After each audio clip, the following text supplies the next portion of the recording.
This is PBS.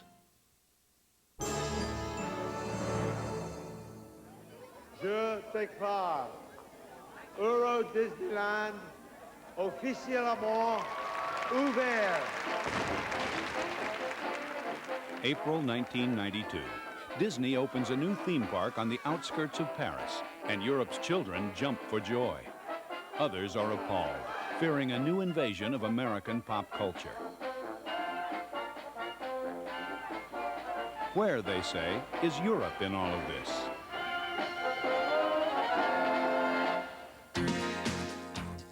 Their concerns may be justified. MTV can now be seen and heard all over Europe, from Paris to Berlin, London to Rome. Teenagers dine at McDonald's, where they buy Pepsi or Coke, before catching the latest movie from Hollywood, of course. Meanwhile, I would be very grateful if you could tell us some levels of price of the land around here. the Japanese are also staging an invasion. Theirs is economic rather than cultural. When it comes to consumer electronics and cars, the Japanese are making every effort to conquer the world, and the European marketplace is definitely on their agenda. Meanwhile, war has erupted in Europe's backyard. Yugoslavia is now the greatest European conflagration since World War II. How will they respond? And what of the rest of former Eastern Europe? Will Hungary or Poland or Czechoslovakia be welcomed in the new Europe? The Berlin Wall came down in 1989. Will Europe be forced to build another one? A fortress Europe, keeping out the rest of the world?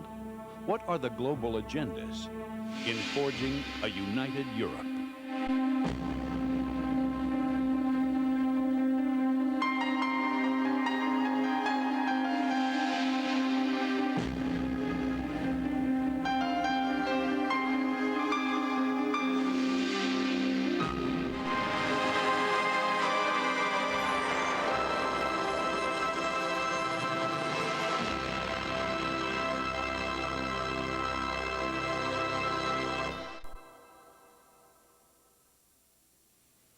Welcome to the Berlin Cabaret. All is so new now.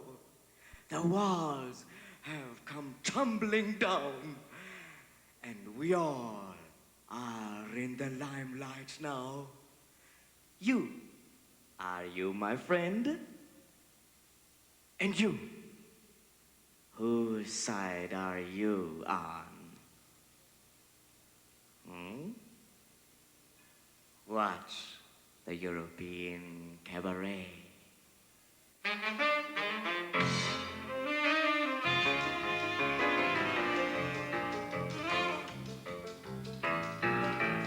Diese Show ist banal. In November 1989, the unthinkable happened. The tearing down of the Berlin Wall signified the end of East European communism. Diese Show ist fatal. Unbezahlbar billig, ein Skandal.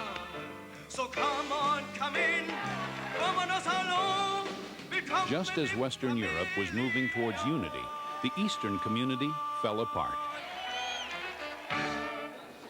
June 30th, 1991, a day of national celebration in Hungary, the day the last Soviet soldier left Hungarian soil.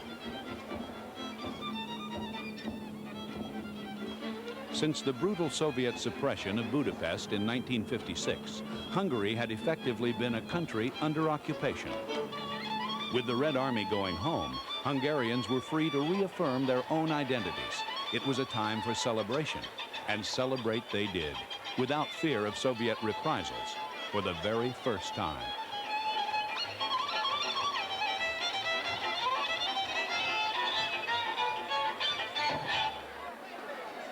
Aeroflot would soon disappear. Streets once used by Russian tanks were renamed. Hungarian heroes replaced Soviet ones. But how do you maintain political freedom and encourage economic recovery? Hungary, along with Poland and Czechoslovakia, arrived at the same solution: apply for membership in the European community.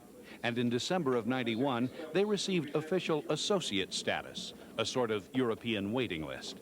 How long they will wait has become a major European issue, featuring prominently in 1992's debates over Maastricht. Some, like the Germans, want tighter union in the West before any expansion. Others, especially Britain, are pushing for rapid expansion in order to prevent that tighter union.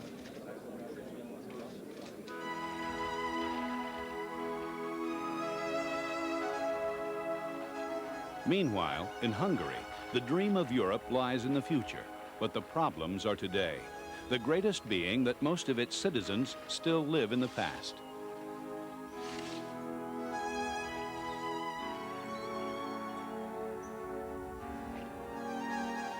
Under communist rule, the village of Carlo was one large cooperative.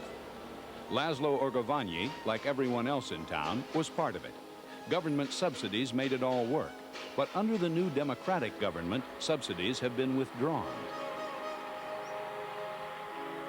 Now it's all private enterprise and profit margins. Under the law of replacement, Laszlo can buy back his land. Good in principle, but a meaningless gesture in practice.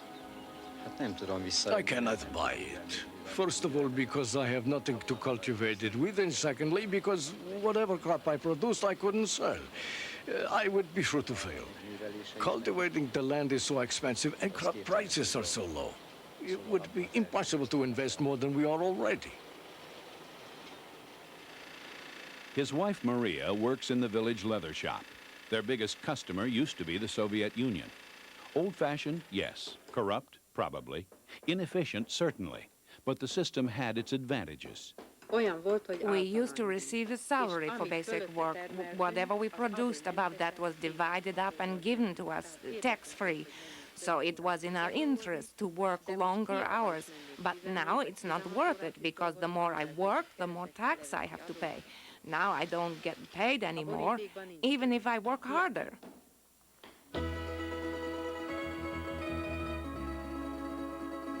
The government wants to drag the outdated economy into the European community. But Laszlo and Maria have more immediate problems. Like most villagers, they rely on their hens and pigs to supplement wages of only $100 per month, 40% below the national average. They feel the government has washed its hands of agriculture in favor of the cities. They do have electricity and running water, although both are unreliable. The well still receives frequent use. Maria's main concern is for her daughter, Betty, especially her education. Hungarians have always made education a high priority. Under the old regime, Betty was guaranteed university placement. Now the future is unclear. She's studying at the moment and doing well. She received excellent marks this term, but I don't know what the future holds. What will happen to her? Will she be able to find a job? Who will be able to support her while she continues her studies? My father is a retiree from the cooperative, and his pension is very low. And my mother, after a life of hard work, doesn't even get a pension. All the things we need, and there's no money. We don't starve. That's about all we can say. But we have nothing left over from our wages. Maria and Laszlo need the new Europe, but there are some who don't want to help them in the first place. While people go hungry in Eastern Europe, they're giving food away on the streets of Paris.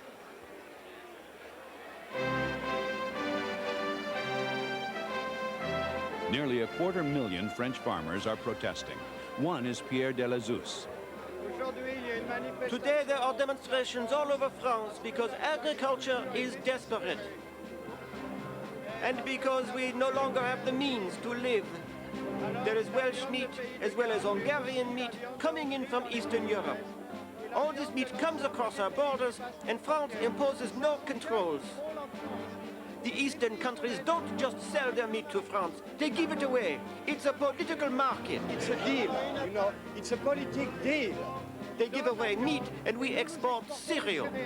We export wheat. And so the French farmers are condemned to die. They have to die. It isn't countryside without the peasants, and we're not taking our pants down in front of the Americans. It's a reference to the GATT talks. America is pressuring Europe to reduce inflated farm subsidies, and the French farmers are voicing their opposition. The French government will not ignore them, for this is a country of small farmers. In a united Europe that mandates unanimous decisions, the French farmers effectively dictate Europe's agricultural policy. And in the summer of '92, it was the French farmers who stirred up opposition to the Maastricht Treaty. They found an ally in right-wing politician Jean-Marie Le Pen, who wants to keep France for the French and keep foreigners out, whether the foreigners be Hungarians and their food or Arabs from the Middle East. La désinformation météorologique, elle n'était pas petite cette fois-ci, hein? Le défilé qui se déroulera sous des trompes d'eau. As Europe gets richer, the poorer peoples of the South and East arrive in increasing numbers. Moroccans here in Barcelona, Algerians in Marseille and Brussels, Romanians in Germany. They're all part of a mass migration haunting the governments of Western Europe. When Albanians gained freedom from one of the most repressive communist regimes, they sought refuge in neighboring Italy, where they were turned away, put back on boats, and sent home. Growing numbers of Eastern European refugees are heading for what they perceive as economic freedom in the West.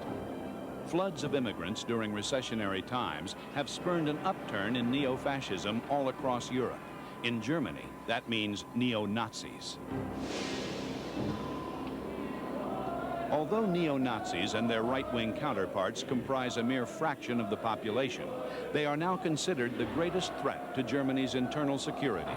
The tide has turned. In the 1980s, that threat came from the left and the Red Army faction.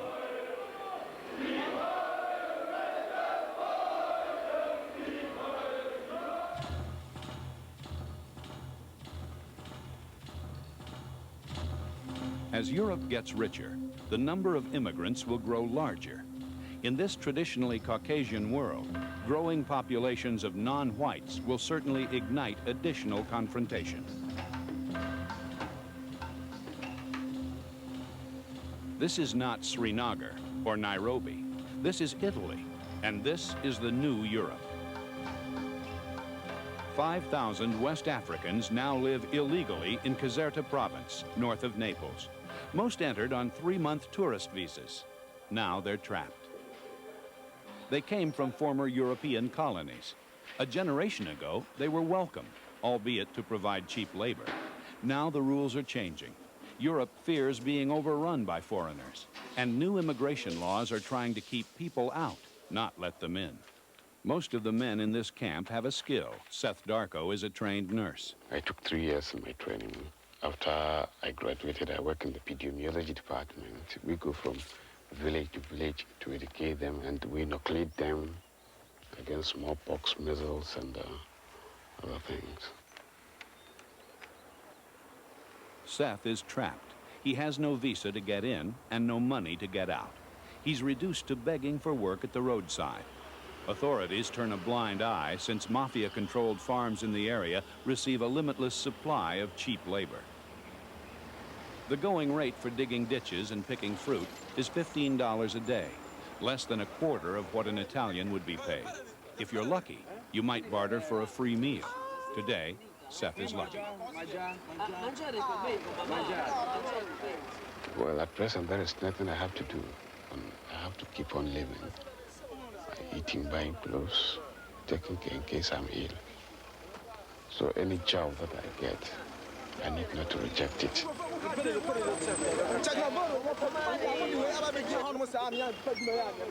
have to paddle your own canoe. So however difficult it is, you should try. This land witnessed the first attempt at uniting Europe, the Roman Empire. It was based on slave labor. For Seth Darko, things haven't changed all that much. Knocking walnuts off a tree is no job for a trained nurse. It is really a very bad position, but what can I do? I've put myself in the net already. But having no working permit does not mean that the farmer ought to cheat me. Authorities ignore the problem, but one man is trying to help.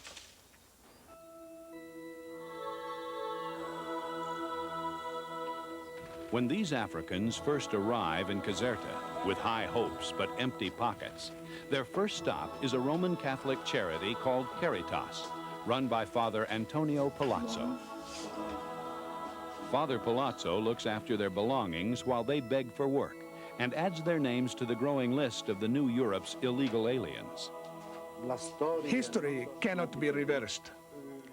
Europe, therefore, is destined to change color. The presence of these young people is an advantage for our aging continent, since they bring new life and youth. At the same time, Africa is being impoverished, as every African country is losing its brightest and best. Passports are exchanged for a Caritas card, a new identity. No longer African, not yet European.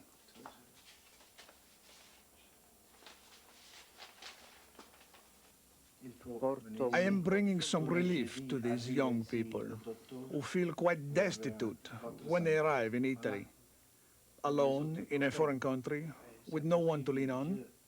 So I become a friend to them. They call me Papa. And when we've gotten to know one another, they want to have a picture taken with me to send back home.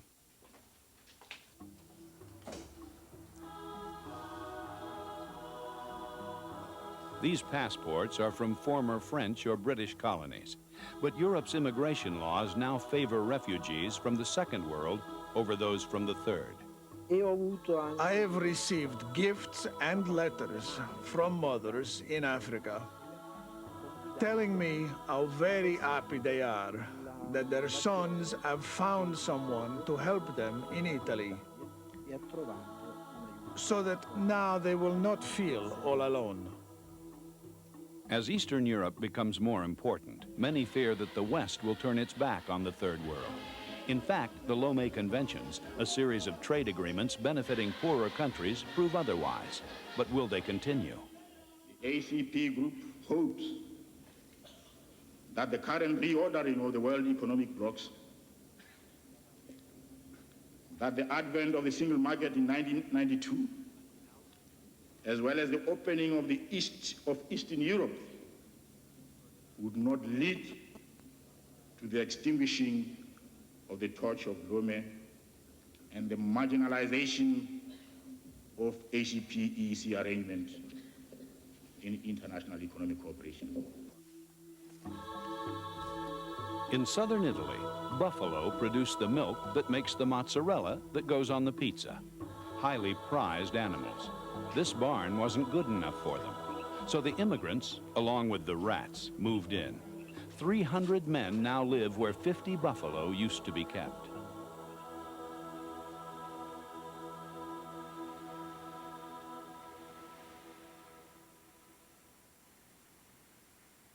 Ten years ago, Seth Darko's nursing qualifications would have guaranteed him a job almost anywhere in Europe. Today, he has nothing. Some hoped that the end of the Cold War, with millions saved from the arms race, might benefit the world's poor. So far, the reaction of the new Europeans has been discouraging. Lomé guarantees the price of bananas, but not the treatment of people. There is a certain irony to men sleeping in stables in this supposedly Christian country. Europe, they have got the technology, the know-how, you know, and they are developing. And the Africans, what are we really doing? We send our raw materials here for them to use it, and then before they take it back to us, and you visit us there just as a tourist, and then you go back.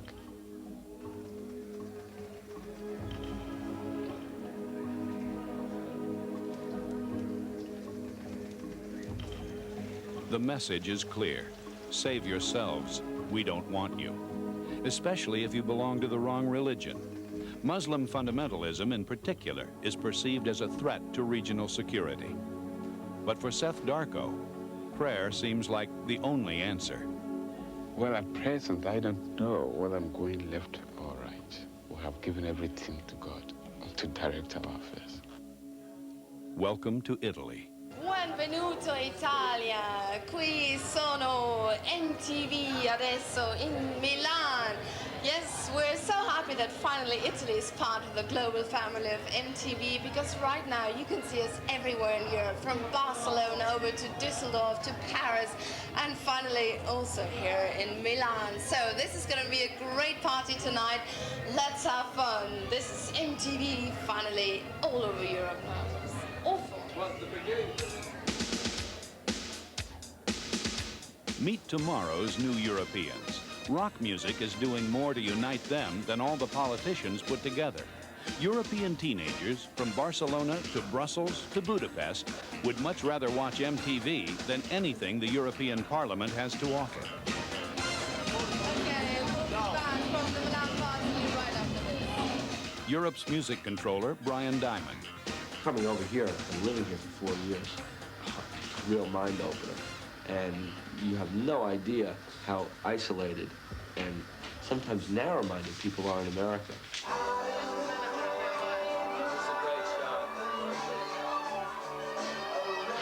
The video hits of tomorrow are being selected. MTV Europe leads all others in creating a homogenized European marketplace, and a young one to boot. Advertisers couldn't be happier. Let's do crime, and I think we should accept it. You remember him?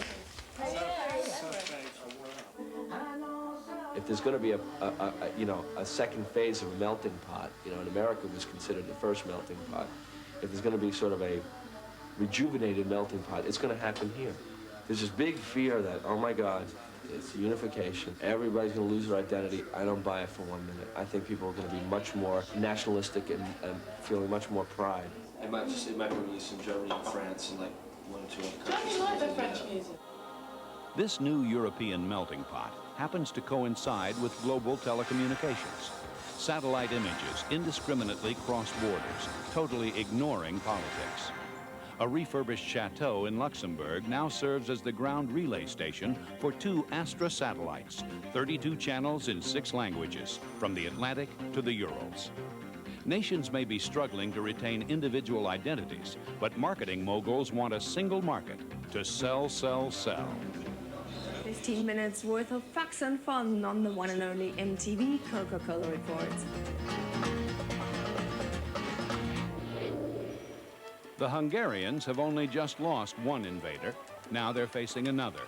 Less threatening, perhaps, but the Hungarians want to rediscover what it's like to be Hungarian before they embrace Europe and the world. Daniel Hamar is worried. There's a danger that the younger generation don't accept this culture because we have to be so-called European. For example, they open the television and they see 25 channels and they have this kind of influence of the so-called commercial music. But my opinion is that we are European, and if we are Hungarian, that's the way how we can be European.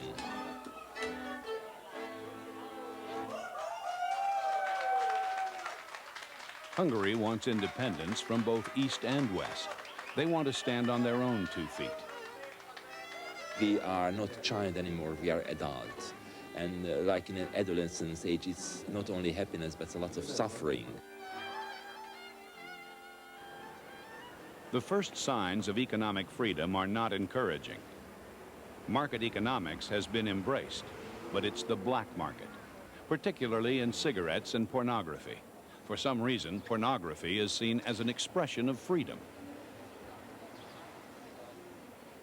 Transylvanian peasants selling their wares illegally at inflated tourist prices play hide and seek with the police. You'll also find the trappings of Western sophistication, but at prices only the rich, the very rich, can afford. An adequate financial infrastructure doesn't yet exist. After World War II, Hungary's prosperous stock exchange disappeared. Now it has reopened, although it can't yet be considered a framework for capitalist economics. It trades only a dozen or so stocks for 90 minutes a day. Agnes Hazan is one of the brokers. From a certain point of view, greed can be good. Unfortunately, it has become very common in Hungary lately. People are very greedy and want to get rich fast. The first company to be quoted was IBUZ, the newly privatized state tourist agency. 23 times oversubscribed at flotation, it has performed poorly ever since. The former communist management seems inept in a free market economy. Tourists arrive in record numbers, yet second-year profits fell 43%. The problem is privatizing existing state agencies rather than starting from scratch. Technically, the government wants privatization, but psychologically, it can't accept the idea of substantial foreign investment.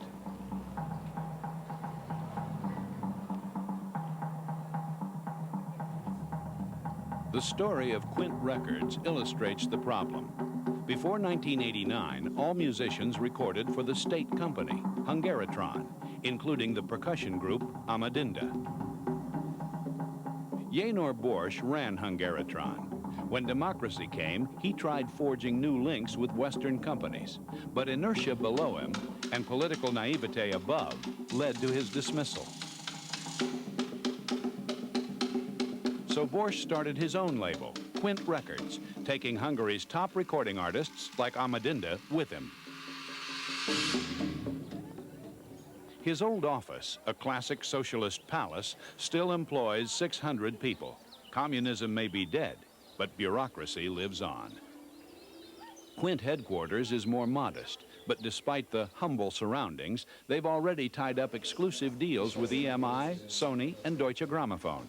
Success is due to Borsch's skill and substantial foreign backing. Peter Rona, a Hungarian-American banker, runs an international investment group.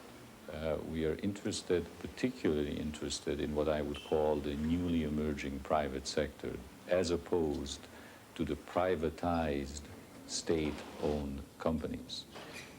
These are newly formed enterprises, oftentimes by former managers of these companies, and Quint is an outstanding example of that type, that want to go into business for themselves. People work extraordinarily hard in these sectors, highly focused. They are usually addressing a particular niche where they see an opportunity and where they have a rather full understanding of what they are doing. Quint's catalog is growing faster than the country's economy. Hungary desperately needs a financial infrastructure to fulfill its dreams.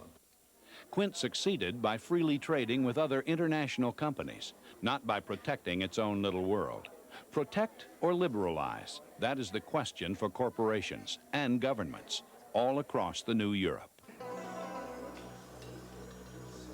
The British government's view is that freedom of investment is a part of free trade, and we are the champions of free trade.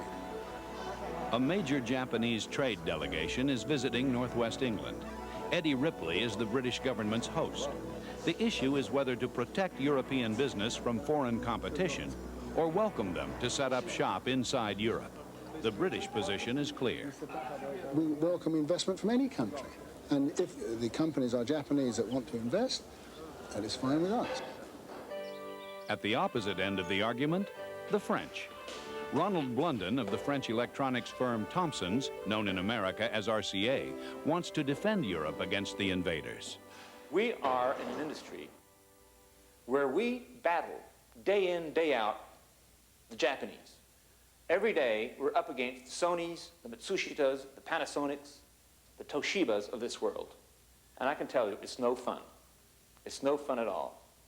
There is absolutely no protection out there. It's a bloody battlefield because our sector, consumer electronics, has been defined, targeted by our Japanese competitors as being an area they wanted to take over worldwide.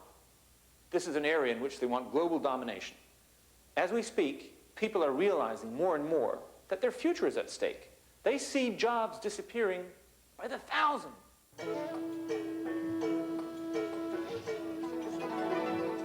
The Japanese want in to protect themselves against Fortress Europe. a proposed policy of severe tariffs against foreign competitors. And the businessmen of Northwest England are happy to oblige them. Inward has been very successful attracting firms into our region from Japan, the United States, Australia and Denmark. If we can Foreign corporations, American as well as Japanese, found a loophole. If they move into Europe and utilize local employees and materials, they're considered European corporations, whether the name be Toyota, General Motors, AT&T, or Sony. I would be very grateful if you could tell us some levels of price of the land around here. Of course, prices might differ from land to land, and the price of houses, etc.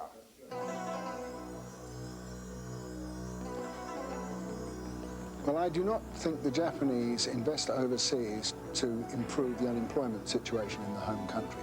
The Japanese are very much like everybody else. Any foreign company or any company with international ambitions go investing in countries with a view to making a profit. The biggest zipper factory in Europe. The Japanese came, saw, and conquered. The British attract over half of all foreign investment into Europe. In recent years, most has come from Japan. French manufacturers are fighting hard to keep out the Japanese. One of the current campaigns concerns HDTV, high-definition television. There are only 3 participants, Europe, Japan, and the United States, a microcosm of a wider economic battle. Ronald Blunden is on the front lines, and the biennial Berlin Trade Fair is the battleground.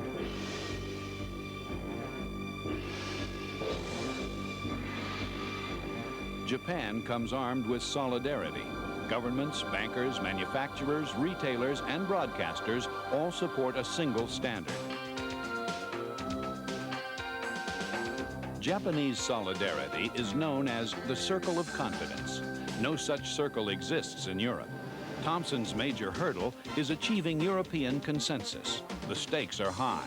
With Philips of Holland, they are the only non-Far Eastern firms in the top 10 of consumer electronics.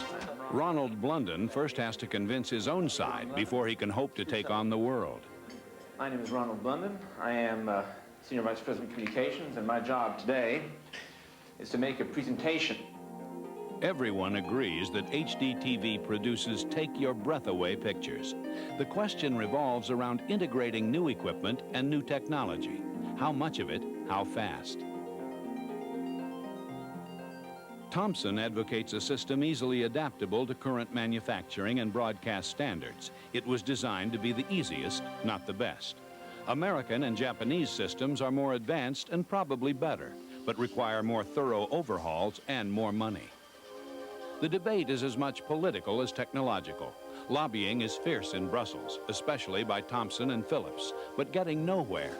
In July of '92, senior executives at both companies resigned because Europe couldn't reach consensus on HDTV. As you know, there's a directive being negotiated in Brussels. There's a lot of wheeling and dealing, a lot of arm twisting, a lot of shouting, a lot of lobbying, and we are confident that at the end of the year we will have a directive that will be consensual, that all the parties involved will subscribe to. It's going to be difficult, but we're optimistic. Meanwhile, the debate over Fortress Europe continues, involving electronics, communications, and cars. Britain and Germany advocate free trade. France wants to put up walls. The purpose of the single market is not to establish a Fortress Europe. The whole purpose of the single market is to encourage the movement of trade. It is not to halt it. As far as I'm concerned, all protectionism does is to allow the consumer no choice. He has to put up with second best. Mr. Weatherby, while the British court the Japanese, the French argue that liberal free trade will undermine domestic manufacturing. The lessons of the U.S. car and electronics industries are there for all to see. But Eddie Ripley has no such doubts. My job is to promote the UK as the preferred location in Europe for Japanese investment. And therefore, may I just say very simply, thank you. While trade wars continue to escalate, another war has come to an end. It began here at Cecilenhof, site of the 1945 Treaty of Potsdam, ground zero of the Cold War. Only a few miles down the road is a Warsaw Pact Situation Room, from which World War III would have been orchestrated. At Cecilenhof, Stalin, Truman, and Churchill divided not only Germany, but Europe itself into East and West. And before anyone could blink an eye, both the US and the Soviet Union had permanently based hundreds of thousands of troops inside Europe. Correct, 01, check wheels down, wind calm, clear to land. But in the wake of the Cold War, troops are going home, both American and Soviet. But now they're no longer Soviets. On a distinctly personal level, what does the future hold for these young soldiers heading back to a disintegrating homeland?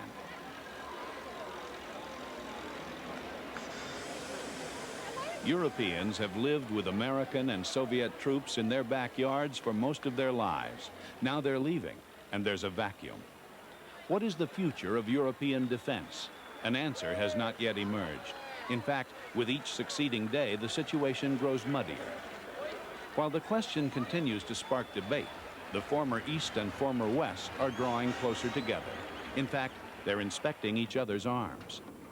Under terms of the Conventional Forces in Europe Treaty, the CFE, any signatory can inspect any other.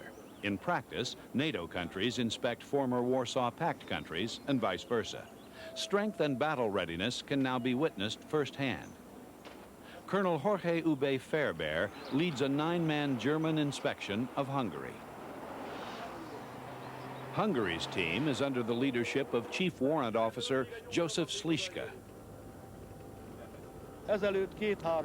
Only 2 or 3 years ago, we could say that we were enemies. Many people really thought of them as enemies. But now that we have met them, we realize that they are exactly the same soldiers as we are. Personal links between CFE inspectors become part of the peacemaking process, the new European security apparatus at work. Für mich persönlich bedeutet es... Until now, of course, I have, in my own mind, seen the armies of the Warsaw Pact nations, as well as the individual soldiers themselves, only as potential enemies. Upon their arrival, although they already have some intelligence data, the Germans are briefed on what is where. Inspectors can demand access through any door wider than 6 feet in the search for what both sides call OOVs, OOVs, objects of verification. Full inspection takes about 3 days, but only 9 hours notice is required prior to an individual site inspection in order to avoid cheating.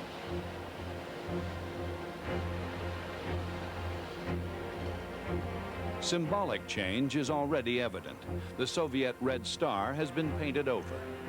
The inspection reveals things surveillance never could, such as battle readiness. These tanks are in good shape, but the artillery is not. Every serial number is checked and double-checked, and mistakes are duly noted. Yes, it is. Yeah? Okay. So, it is. We acknowledge that you are right, and we acknowledge that this is our mistake. This is our mistake. Until now, we ask your kind understanding not to... Okay, we accept it. We accept Okay, thank you very much. The gentleman agreement. Okay.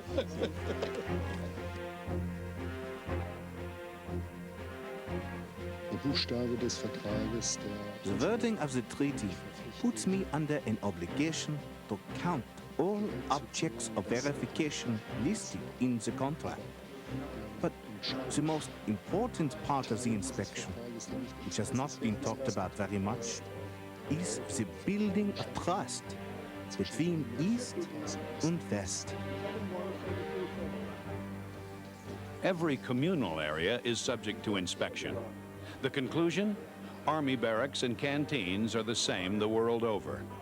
With inspection complete, everyone gathers to sign verifications, and the soldiers recognize that their job as peacekeepers has for once been conducted peaceably. This is a wonderful thing. For the first time in history, the soldiers, not the politicians, are trying to make peace. The fact that I, as an ordinary soldier, can participate makes me very happy. Colonel, gentlemen, we have to sign this protocol and finish the inspection. Und ich hoffe, dass wir eines Tages I hope that one day our countries will have social and economic relationships, and that soldiers like myself won't be necessary anymore, at least not in Europe. Here, old enemies are becoming friends. Things seem to be getting better, but it may be a false picture. Tensions between East and West are still high, particularly when the subject turns to Eastern refugees straining Western resources, a situation made worse by the Yugoslav war, as planes overhead remind us. They're fully armed, returning from Yugoslav border patrols.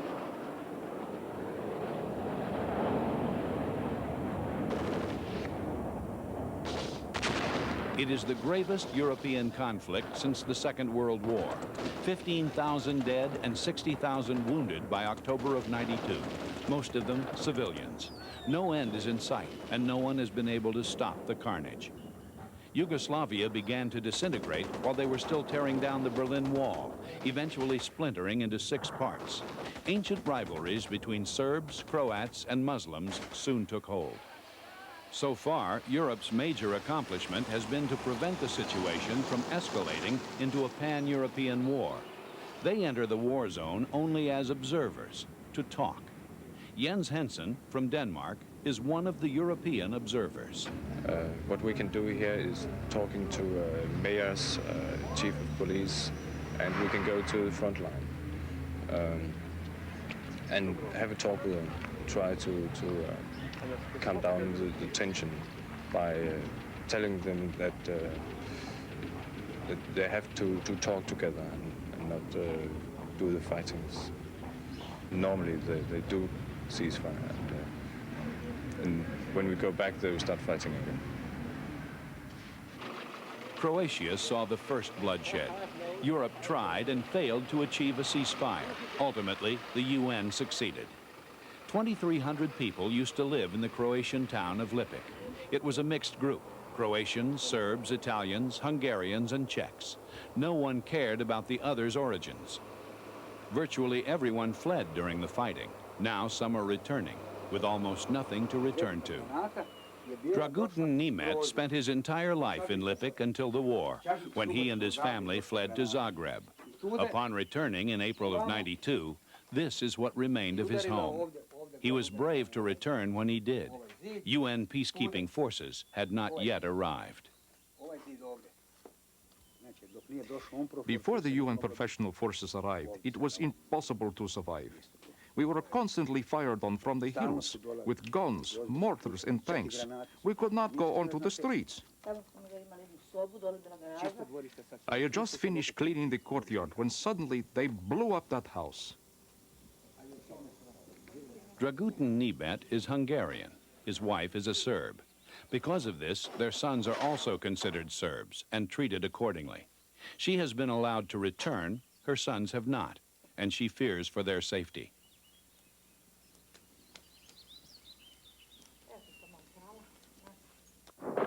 When UN forces began to supervise the Croatian armistice, they headquartered in Sarajevo. Suddenly, they were caught in the middle of a new conflict.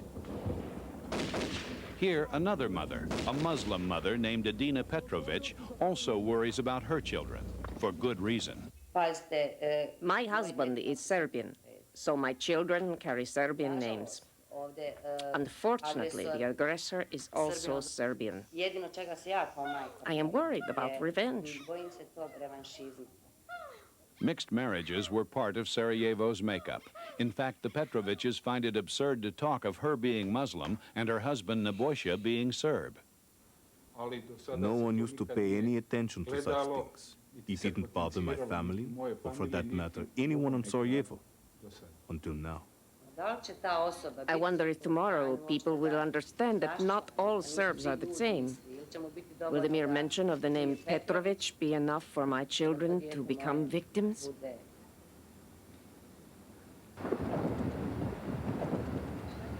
As the war rages on, various organizations jockey for position as Europe's military defender. In Yugoslavia, UN forces were preferred, but there's also the CSCE, the Conference on Security and Cooperation in Europe. The US, unwilling to surrender influence in Europe, favors NATO, but the European community has declared the WEU, the Western European Union, as its future defense pillar.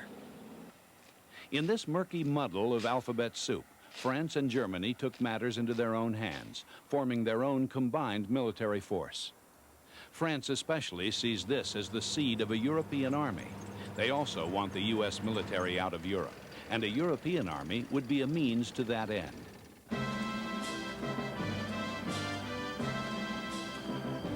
The French already claim the only international fighting force in the world, the Legion of Strangers, better known as the French Foreign Legion.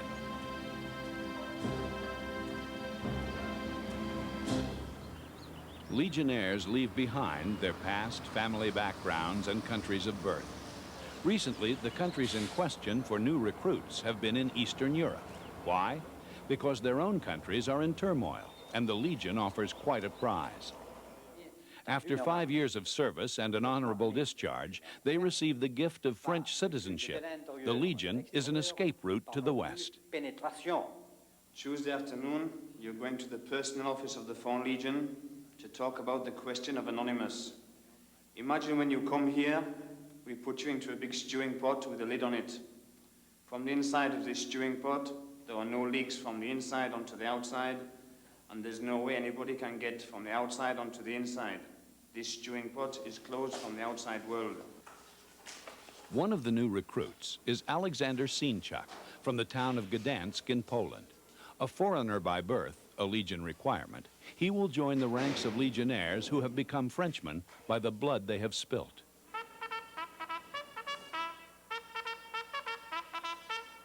Foreigners by birth. Therein lies the design, simple and openly acknowledged. When legionnaires die, French native sons do not. They are also forbidden, under any circumstance, to surrender their arms. As you might expect, they have a long list of anniversaries celebrating glorious defeats. Selection is based on physical fitness and the big interview. Here they can speak English or French, but eventually they must all learn French. A variety of questions are asked. Nothing is officially checked. The Legion prides itself on judging good character. Have you done your military service in Poland? No. Does your family know that you're here in the Foreign Legion? Ils sont d'accord avec cette décision qu'il a prise. This decision which you take to come here to the Foreign Legion, they accepted it? Or? Well, they accept, yes. Imaginons un instant, le président de la République française a dit il y a 3 semaines. Imagine for a little moment, the French president, he says, okay, we are going to send in the Foreign Legion to Yugoslavia to put them between the two sides. Are you willing to go there and fight for the French army? Yes. Sans problème. No problems.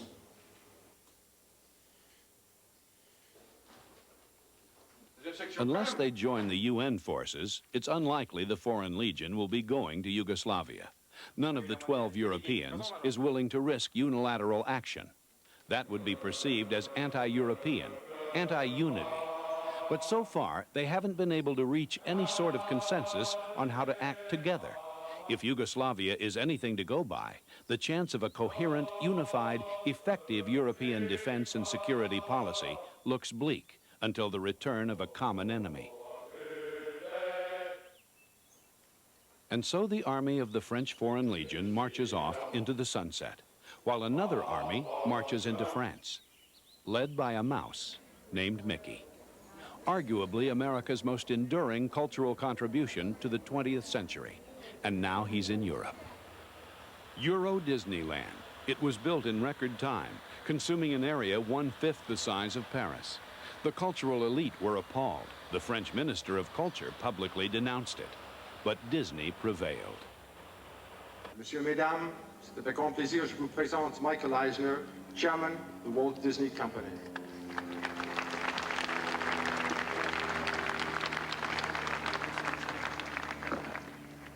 Merci Bob. Mesdames et messieurs, bonjour et bienvenue.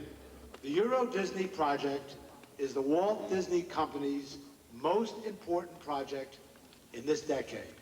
Not only a decade in which the Walt Disney Company will see unprecedented expansion in the new European markets, but a decade in which Europe itself is already undergoing unprecedented transformation.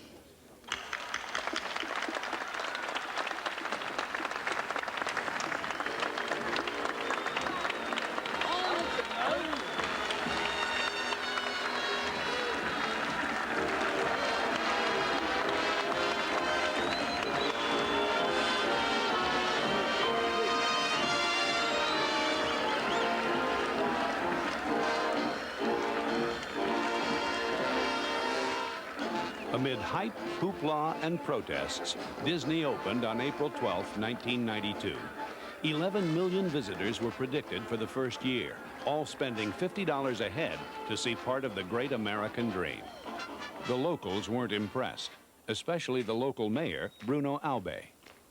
We think that here in France, especially in this part of France, we've got a lot of our history. If you see the cathedral, if you see Versailles, or all the chateaus around here, and if you just thought of Disney taking Versailles and bringing all these visitors, 10 million a year, and showing them the story of Europe, I think this would have been a lovely story. One of France's biggest gripes was language. When you come in a country and like ours, it is quite something we resent very much. To find out that it's compulsory to talk English if you want to enter the Disney world, which is sitting in your own garden, in your own country. Hamburgers, in a country with the finest cuisine in the world, and no wine, the French equivalent to Coke and Pepsi. It was an affront to French culture. Disney's first season failed to meet expectations. Stocks fell. Admission prices were slashed. A planned hotel was mothballed. Many suspect that Europeans who really want to experience the great American dream will travel to America to see it. Disney claimed they were bringing European myths and fables back home. No one bought it. These children coming up to Disney will just see professional marketing system trying to play on the European values through these tales. I don't think they'll see much of our true and real culture. Well, I don't think anybody's trying to say that we're European. I think we're saying we're Disney. And we have a culture all of our own, and I think we're international. We can be American, we can be European, we can be Asian. We've been popular with all nationalities. Disney does cross all cultural barriers. In the end, he's right. What Disney does, they do better than anyone else. It's what made them an international phenomenon. The global village has arrived, and the distinctions between world culture, European culture, and regional culture are blurred. It may be too late for any sort of fortress Europe. The names that will be successful in Europe over the next decade won't necessarily be European. Businessmen will worry about it, politicians will debate it, while most Europeans will continue to watch MTV and go on with the routines of daily life.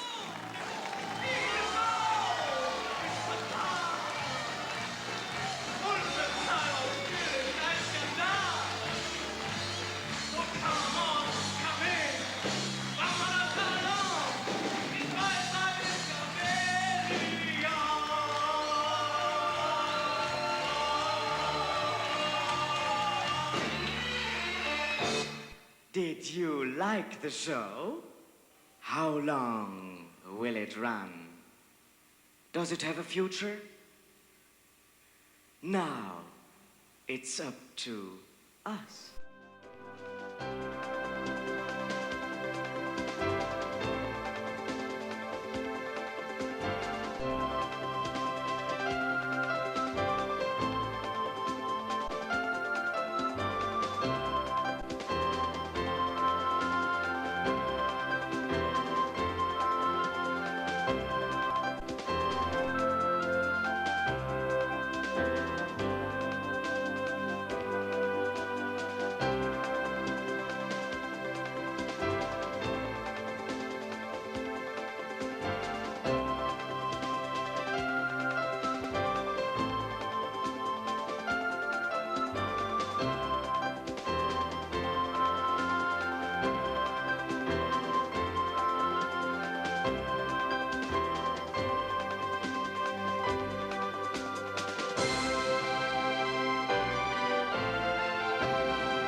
To order a video cassette of the New Europeans, call 1-800-858-8MPT. The entire series is $79.95. Individual episodes are $29.95. Please have a credit card handy. This is PBS.